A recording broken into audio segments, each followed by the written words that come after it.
उत्तर प्रदेश का एक बेहद शांत और हरा भरा गांव है हरिपुर।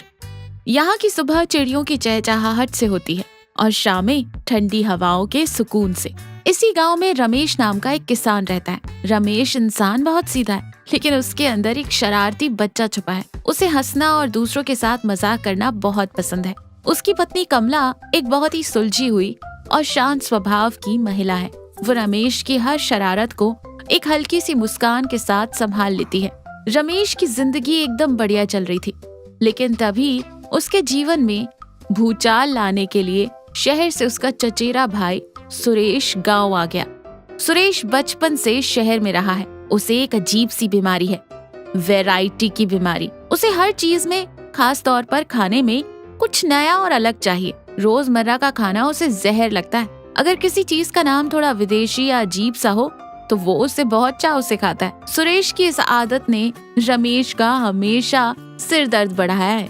सुरेश एक ऑटो से उतरता है, आंखों पर काला चश्मा, हाथ में 2 बड़े ट्रॉली बैग। रमेश और कमला मुस्कुराते हुए आगे आते हैं। अरे मेरे शहरी बाबू, आ ही गया तू आखिरकार गांव की मिट्टी में। कैसा है मेरा भाई? सफर में कोई तकलीफ तो नहीं हुई? सुरेश चेहरे से पसीना पोंछते हुए और थोड़ा मुंह बनाते हुए कहता है। अरे क्या बताऊं रमेश भैया, वो शहर का ट्रैफिक, धुआं और ऊपर से काम का टेंशन, मेरा तो दिमाग सुन्न हो गया था। मैंने सोचा चलो कुछ दिन गांव की ताजी हवा खाकर आता हूँ। यहाँ का सुकून बहुत याद आ रहा था। बहुत अच्छा किया देवर जी जो आप आ गए। आपका ही घर है, जितने दिन मन करे रहिए। जाइए हाथ मुंह धो लीजिए। मैं आपके लिए बढ़िया गर्मा गर्म आलू गोभी की सब्जी, दाल तड़का और देसी घी लगी रोटियां लाती हूँ। आलू गोभी और दाल? भाभी जी प्लीज बुरा मत मानिएगा, लेकिन ये दाल, रोटी, गोभी ये सब तो मैं शहर में रोज खाता हूँ। मेरी तो जीभ का स्वाद ही मर गया है ये सब खा खा कर। तो फिर क्या खाएंगे आप? मैं मटर पनीर बना दूं या फिर कढ़ी चावल? सुरेश हाथ जोड़कर कहता है। नहीं भाभी जी, मुझे कुछ वैरायटी चाहिए। कुछ ऐसा जो मैंने आज तक न खाया हो, जिसका नाम सुनकर ही रोंगटे खड़े हो जाएं। कुछ ऐसा जो एकदम हटके हो, मतलब फील आना चाहिए कि कुछ एक्सक्लूसिव खा रहा हूँ। रमेश मन ही मन कुड़ते हुए कहता है। ये अपनी नौटंकी से बाज नहीं आएगा। अच्छा बेटा, तुझे एकदम हटके वैरायटी चाहिए, विदेशी नाम वाली? सुरेश उत्साह से कहता है।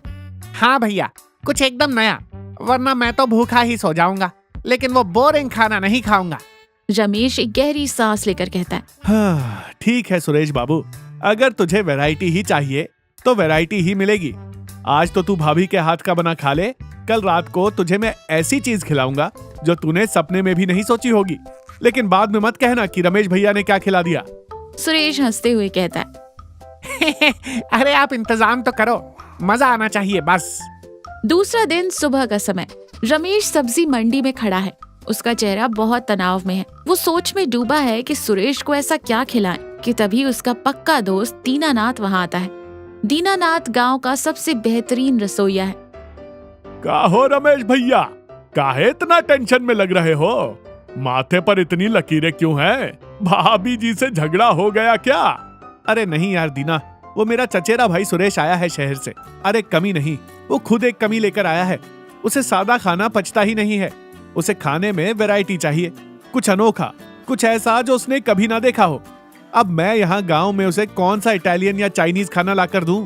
मेरा तो दिमाग ही काम नहीं कर रहा। अरे यार, इतनी सी बात के लिए तू अपनी जान सुखा रहा है। शहर वालों को बेवकूफ बनाना बहुत आसान होता है, बस नाम भारी होना चाहिए। मतलब मैं समझा नहीं, तू कुछ ऐसा बना सकता है क्या? रमेश के कान के पास आकर धीरे से कहता है। एक काम कर, आज रात को उसे मटन चुस्ता खिला दे। मटन चुस्ता? ये कौन सी चिड़िया का नाम है भाई? मैंने तो आज तक नहीं सुना। अरे ये बिहार की बहुत मशहूर डिश है। यहाँ अपने इलाके में किसी को नहीं पता। इसका स्वाद इतना जबरदस्त होता है कि आदमी उंगलियां क्या पूरी प्लेट चाट जाए। और सबसे अच्छी बात, यह दिखने में बहुत ही अजीब, गोल मटोल और भयानक सा लगता है। तेरे भाई को तो अनोखी चीज चाहिए थी ना। यह डिश देखकर उसका दिमाग हिल जाएगा। रमेश फिर चेहरे पर एक बड़ी सी शरारती मुस्कान लाते हुए कहता है। दीना, तू तो मेरा सच्चा दोस्त है। तू बस आज शाम को मेरे घर आ जा। ये मटन चुस्ता तू ही बनाएगा। मैं उस सुरेश के बच्चे को ऐसा विदेशी नाम बताकर खिलाऊंगा कि उसकी ये वैरायटी की बीमारी हमेशा के लिए दूर हो जाएगी। रात का डिनर। डाइनिंग टेबल पर खाना लगा है। सादे खाने के बीच एक बड़ा सा बर्तन रखा है जिसे एक प्लेट से ढका गया है। उस बर्तन से बहुत ही तेज और मसालेदार खुशबू आ रही है। सुरेश की नजर उसी ढके हुए बर्तन पर टिक जाती है। हाँ, रमेश भैया, ये खुशबू तो दिमाग खराब कर रही है। क्या है इस बर्तन में? जल्दी ढक्कन हटाइए ना। सब्र कर सुरेश, ये कोई ऐसी वैसी चीज नहीं है कि ढक्कन हटाया और खा लिया। इसे खाने के लिए जिगरा चाहिए। जिगरा? क्यों भैया, ऐसा क्या है इसमें? ये मैंने एक खास शिकारी दोस्त से मंगवाया है। ये अफ्रीका के घने जंगलों में पाया जाने वाला एक बहुत ही खतरनाक जानवर है। इसे पकड़ने में लोगों की जान चली जाती है। इसका नाम है जुम्बा कुम्बा। कमला चुपचाप खड़ी है। वो रमेश के नाटक को देखकर अपनी हंसी रोकने की कोशिश कर रही है। क्या? जुम्बा कुम्बा? अफ्रीका से?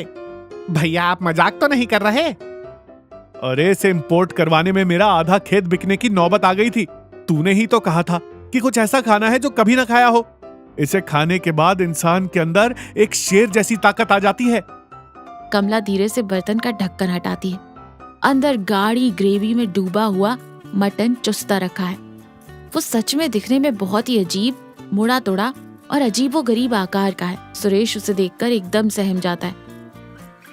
भैया, ये दिखने में तो बड़ा भयानक लग रहा है। इसका आकार कैसा अजीब सा है। अरे पगले, जो चीज इतनी दुर्लभ होती है वो दिखने में वैसी ही भयानक होती है। तो इसके रंग रूप पर मत जा, एक बार मुंह में रख, फिर देख जुम्बा कुम्बा का जादू। सुरेश बहुत ही डरते डरते एक छोटा सा टुकड़ा चम्मच से उठाता है, आंखें बंद करके मुंह में रखता है, धीरे धीरे चबाता है। कुछ ही सेकंड में उसके चेहरे की घबराहट गायब हो जाती है। अरे वाह रमेश भैया, क्या चीज है ये? ये तो मुंह में जाते ही मक्खन की तरह घुल गया। इसका स्वाद मटन जैसा है, लेकिन ये मटन से 100 गुना ज्यादा लाजवाब है। मैंने कहा था ना, ये जुम्बा कुम्बा है। खा, पेट भर के खा। सुरेश पूरी प्लेट साफ कर जाता है और उस विदेशी जानवर की तारीफ करते नहीं थकता। तीसरा दिन, सुबह का समय। सुरेश आंगन में कुर्सी पर बैठकर बड़े रुतबे से चाय पी रहा है। वो बहुत खुश है। रमेश और कमला वहीं बैठे बातें कर रहे हैं। रमेश भैया, कल रात का जुम्बा कुम्बा मैं जिंदगी भर नहीं भूल सकता। मैंने शहर में अपने सारे दोस्तों को फोन करके बता दिया है कि मैंने अफ्रीका का जानवर खाया है। सब जल भुनकर राख हो गए हैं। बहुत बढ़िया किया सुरेश, और थोड़ा बढ़ा चढ़ाकर बताना था। तभी दीनानाथ आंगन में आता है। उसके चेहरे पर एक बड़ी सी मुस्कान है। राम राम भाभी जी। राम राम रमेश और सुरेश बाबू, कैसे हैं? कैसी रही रात? नींद अच्छी आई? अरे दीनानाथ जी, क्या बताऊं, कल भैया ने मुझे अफ्रीका का जुम्बा कुम्बा खिलाया। मजा ही आ गया। दीनानाथ थोड़ा हैरान होने का नाटक करते हुए कहता है जुम्बा कुम्बा? वो क्या होता है? मैंने तो कल अपने हाथों से आपके लिए मटन चुस्ता बनाया था। सुरेश कुर्सी से खड़ा हो जाता है। उसके चेहरे का तो रंग ही उड़ गया है। तो फिर वो मटन चुस्ता क्या चीज है? अरे बाबूजी, मटन चुस्ता का मतलब बकरे की आंत। उसमें बकरे की चर्बी और मसाले भरकर पकाया जाता है। बिहार में बहुत चाव से खाते हैं लोग, लेकिन वो कोई विदेशी जानवर नहीं, अपने गांव के बकरे की आंत थी। ये सुनते ही सुरेश के चेहरे पर 12 बज जाते। उसके हाथ से चाय का कप गिर जाता है। उसे अचानक अपने पेट में अजीब सी हलचल महसूस होती है और सीधा बाथरूम की तरफ भाग जाता है।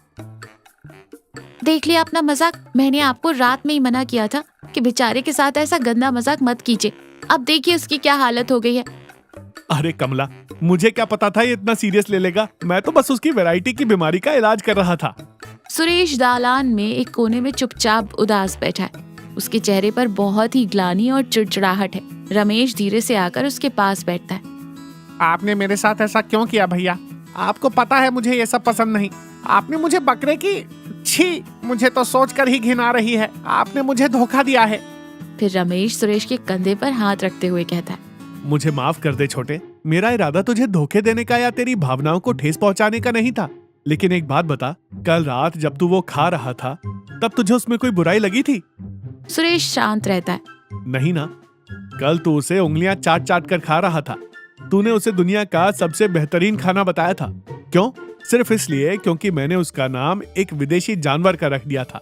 अगर मैं तुझे पहले ही बता देता कि वो गांव की एक देसी डिश है तो क्या तू उसे छूता भी? सुरेश थोड़ा सा सोचने लगता है। उसकी आंखों में पछतावा दिखने लगा। देख सुरेश, गलती तेरी नहीं है, ये हम सब की सोच बन गई है। हमें लगता है कि जो चीज बाहर से आई है, जिसका नाम अंग्रेजी या विदेशी है, वही महान है। हम दिखावे के पीछे इतना भागते हैं कि हमारे अपने घर में, हमारी अपनी मिट्टी में जो असली स्वाद और प्यार छुपा है, हम उसे कूड़ा समझते हैं। कल तूने जो खाया वो वही देसी चीज थी जिससे तू हमेशा दूर भागता था। बस मैंने पैकिंग बदल दी थी। सुरेश एक गहरी सांस लेते हुए फिर सुरेश रमेश की तरफ देखकर कहता है, सच में मेरी आंखें बंद थी। मुझे हमेशा ये लगता था कि गांव का सीधा साधा खाना, यहाँ की चीजें मेरे स्टैंडर्ड की नहीं है। मैं उस नाम और दिखावे के पीछे इतना पागल था कि असली स्वाद को पहचान ही नहीं पाया। कमला हाथ में खाने की थाली लेकर आती है। थाली में गर्मा गर्म चावल, पीली दाल और आम का अचार है। सुरेश के अंदर जो दिखावे का भूत सवार था वो रमेश के इस छोटे और मजेदार मटन चुस्ता वाले मजाक से हमेशा के लिए उतर गया। सुरेश को समझ आ गया था कि खुशी और स्वाद महंगी और विदेशी चीजों में नहीं, बल्कि अपनेपन और सादगी में होती है। गांव में बचे हुए अपने बाकी दिनों में सुरेश ने बिना किसी शिकायत के कमला के हाथ का बना सादा खाना खाया और अपनी जिंदगी के सबसे बेहतरीन पल बिताए। तो देखा, हमें बाहरी दिखावे और बड़े नामों के पीछे भागने की बजाय सादगी और वास्तविकता का सामना करना चाहिए। हमारी अपनी मिट्टी और संस्कृति में जो असली गुण छुपे हैं, उन्हें पहचानना और उनकी कद्र करना ही समझदारी है।